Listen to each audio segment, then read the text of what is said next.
The third most common question or misconception that is there in the minds of non-Muslims is, why are most of the Muslims terrorists?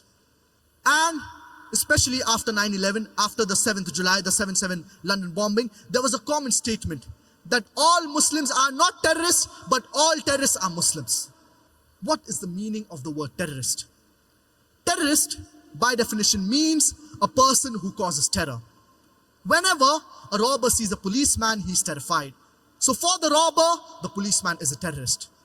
I'm aware that this word terrorist is more commonly used to terrorize an innocent human being. Many a times, two different labels are given to the same person for the same activity. More than 50 years back, there were people who were fighting for the freedom of the country, for the freedom of India. And these people, when the Britishers were ruling over India, and these people by the British government, they were called as terrorists. Whereas by the common Indians, they were called as freedom fighters, as patriots. Same people, same activity, but two different labels. If we agree with the view of the British government that the Britishers had come to rule over India, then you would call these people as terrorists. Whereas if you agree with the view of the common Indians that the Britishers had come to do trade, they had no right to rule over us, then you would call these people as freedom fighters, as patriots. Same people, same activity, but two different labels. So here we realize, depending upon how the media portrays certain things, the projection, it changes.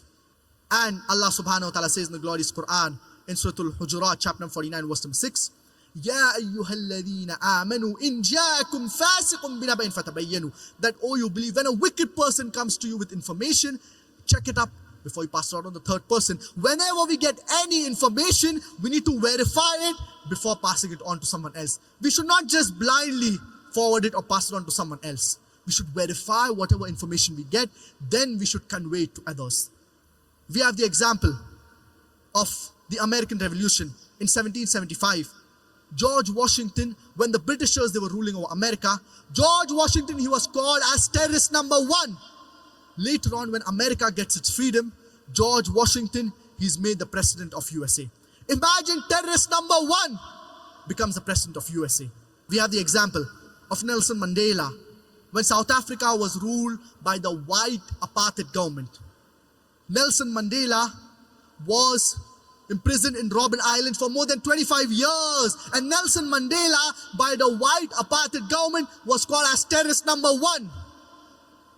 Later on, when South Africa gets its freedom and the white apartheid government is thrown out, Nelson Mandela gets the Nobel Prize for Peace. Imagine terrorist number 1 gets the Nobel Prize for Peace. Not that he was bad, then he became good. For the same activity for which he was called as a terrorist, he gets the Nobel Prize for Peace.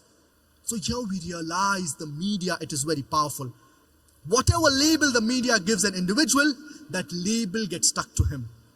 The media, it can convert black into white, day into night, hero into villain, villain to hero. We Muslims, we should use the media for conveying the message of Islam to the best of our capabilities.